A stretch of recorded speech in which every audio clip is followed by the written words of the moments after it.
क्या ये इतना सिंपल है कि मतलब एक 10 साल का बच्चा केबीसी पे जा रहा है, केवल 10 साल का, जिसकी पूरी तरह डेवलपमेंट नहीं हुई है, और इतने सारे इल्जाम लगा दिए गए जैसे ओवर कॉन्फिडेंट है, एरोगेंट है, रूड है। भाई कोई ये जानना नहीं चाह रहा कि एक्चुअल में ऐसा हुआ क्यों। अपने कयास लगाए जा रहे हैं, स्पेशली कुछ साइकोलॉजिस्ट जो इजीली निकाल सकते हैं, पता कर सकते हैं कि इसका रीजन एक्चुअली है क्या।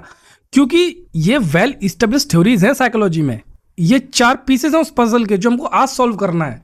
आज मैं आपको ऐसी 4 चीजें बताऊंगा जो एक्चुअली में एक्सप्लेन करेगा कि उस बच्चे ने आखिरकार ऐसा किया क्यों, उसकी साइकी में क्या चल रहा था। क्योंकि एक 10 साल का बच्चा एक केबीसी पे होना, इस इन्वायरमेंट में होना कोई मामूली बात नहीं है। तो उसकी साइकी में चलते हैं हम, चाइल्ड साइकोलॉजी में चलते हैं हम, डीप डाइव करेंगे। देखिए, जो उस पजल का पहला पीस है वह जीन पियाजे का कंक्रीट ऑपरेशनल स्टेज। देखिए, मैं आपको ये टेक्निकल टर्म इसलिए बता रहा हूं क्योंकि आप भी जाके सर्च कर सकते हो, जीन पियाजे कंक्रीट ऑपरेशनल स्टेज। देखिए, ये 10 साल के आसपास होती है।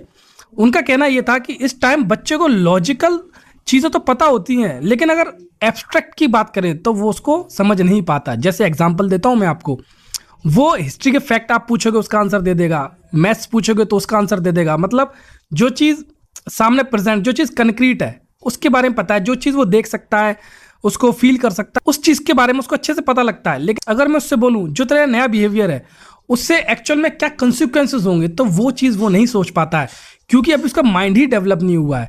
तो आप समझ रहे हो। और केबीसी में जो उसने बिहेवियर शो किया वो उसको एक्चुअली में कनेक्ट ही नहीं कर पा रहा था कि अगर मैं ऐसा करूंगा तो उसके कंसिक्वेंसेस क्या हो सकते हैं। आप उस बेसिस पर उसको जज कर रहे हो, कितना गलत है ये। जो सेकंड पीस है वो आता है इम्पल्स कंट्रोल।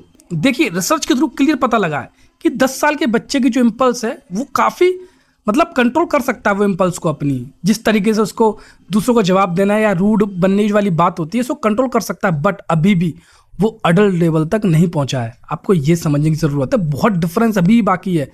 तीसरा पीस है द स्पॉटलाइट इफेक्ट। देखिए, आपने भी जैसे मान के चलिए, अगर आप कहीं चाय गिरा देते हो या छोटी सी गलती कर देते हो, आपको लगता है कि सब आपको देख रहे हैं। अब एक बार जाइए उस बच्चे की साइकी के अंदर, इतने सारे लोग वाकई में उसको देख रहे थे, मिलियंस लोग उसको देख रहे हैं, वो केबीसी की हॉट सीट पे बैठा, सामने अमिताभ बच्चन है। तो आप समझिए उसके लिए कितनी बड़ा सीन है ये। अब उसमें होता क्या है, जैसे उससे कोई क्वेश्चन पूछा गया, अब उसको लगता है कहीं मैं गलती ना कर दूं। तो ऐसी कंडीशन में बच्चे के 2 रेस्पॉन्स रहते हैं, या तो वो फ्रीज हो जाता है, मतलब कुछ आंसर नहीं देता, आपने नॉर्मली देखा होगा। दूसरा, या तो वो ओवर कंपनसेट करता है। अब जो ओवर कंपनसेशन है वो ओवर कॉन्फिडेंस की तरह बाहर आती है। तो यहाँ पर बच्चा एक तरीके से उस जो उसको डर लग रहा था गलती ना हो जाए, उसको कंपनसेट करने की कोशिश कर रहा है, जिसको लोगों ने ओवर कॉन्फिडेंस, रूड, ये सारे नाम देना शुरू कर दिए। देखिए, हो सकता है, बिल्कुल सही बात है कि जो फैमिली में कुछ ना कुछ इश्यू हो सकते हैं, उसकी अपब्रिंगिंग में कुछ इश्यू हो सकते हैं, बट आपको वो नहीं पता है कि एक्चुअल में ऐसा हुआ भी है या नहीं हुआ है। आप तो केवल उस चीज़ को एनालाइज कर सकते हो जो आपके सामने है। तब उसको एनालाइज ना करते हुए आप दुनिया भर की बातों को एनालाइज कर रहे हो, घर में ऐसा हुआ होगा, बट आप सामने जो थ्योरीज दी हुई है साइकोलॉजिस्ट ने उनको क्यों नहीं देखते हो। इस चीज़ों से लोगों का दिमाग क्यों उठ रहा है, ये समझ से थोड़ा बाहर है मेरे। ये इंडियन साइकोलॉजिस्ट इतना ज़्यादा पर्सनल क्यों लेते हैं चीज़ों को, एक बायस फ्री माइंड से क्यों नहीं देखते हैं, सवाल यहाँ है। अब जो 4th पीस है वो मनी फैक्टर। देखिए, बच्चे को ना ये तो पता होता है कि ये मनी है, इससे मैं चीज़ें खरीद सकता हूँ, या उसकी सिग्निफिकेंस तो पता होती है। लेकिन अगर आप उससे बोलो 1 लाख और 1 करोड़ में क्या डिफरेंस है, ये इतना उसको ज़्यादा पता नहीं होता।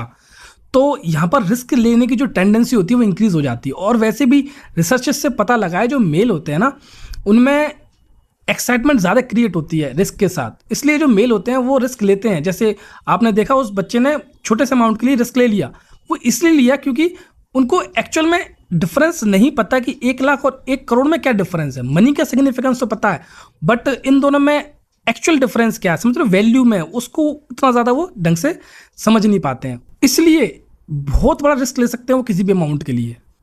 अब ये तो हमारे 4 पीसेस हो गए पजल के, लेकिन एक चीज़ और है। देखिए, सेंसरी ओवरलोड। अब इतने सारे कैमराज, इतने सारे लोग सामने, अमिताभ बच्चन, अब उससे क्या किया जाए, उनको समझ नहीं आ रहा बच्चे को कि मैं इससे फ्रेंडली बात करूं, कैजुअली बात करूं या फॉर्मल बात करूं, कैसे करूं बात, इतनी सारी चीज़ें सामने। तो वो सेंसरी ओवरलोड हो गया, बच्चे को समझ नहीं आ रहा मैं क्या क्या प्रोसेस करूं, इमोशनली प्रोसेस करूं, क्वेश्चन का जवाब दूं, सामने जो एक टैकल करना अमिताभ बच्चन उसको टैकल करूं। अब जो इतनी सारी चीज़ें होती हैं तो जो सामने जो बिहेवियर निकल के आता है ना वो कुछ भी हो सकता है।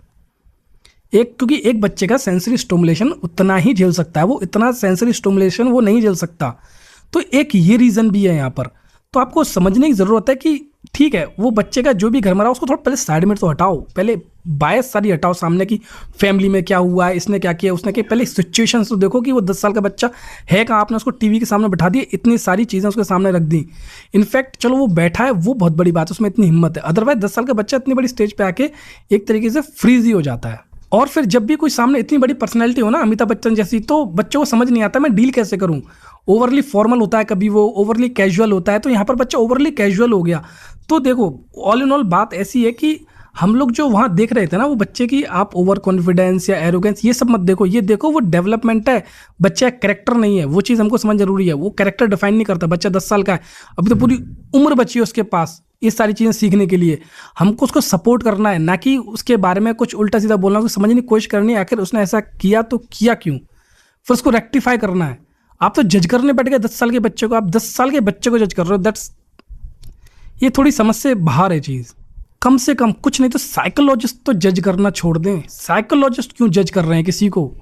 उनका काम है एक फेयर इवोल्यूशन देना, लोगों को फेयरली बताना कि भाई क्या क्या चीज़ हो सकती है, ऑप्शंस देना, ना कि अपना खुद का डिसीजन दे देना, खुद का जजमेंट दे देना। यहाँ पर बैठकर हम यही तो डिस्कस कर रहे हैं कि भाई क्या क्या रीज़न हो सकते हैं इसके। आप क्या सोचते हो? कमेंट में ज़रूर बताइएगा कि एक्चुअल में जो मैं बोल रहा हूँ, जो साइकोलॉजिकल थ्योरीज मैंने सामने रखी हैं, वो बेटर वे है का, या फिर वो तरीका है कि आप जजमेंट पास कर दो। आई होप नेक्स्ट टाइम से हम लोगों को जज कम करेंगे और समझने की कोशिश ज़्यादा करेंगे। ठीक है, मिलते हैं फिर नेक्स्ट वीडियो में। तब तक के लिए psychology with Abhishek signing off.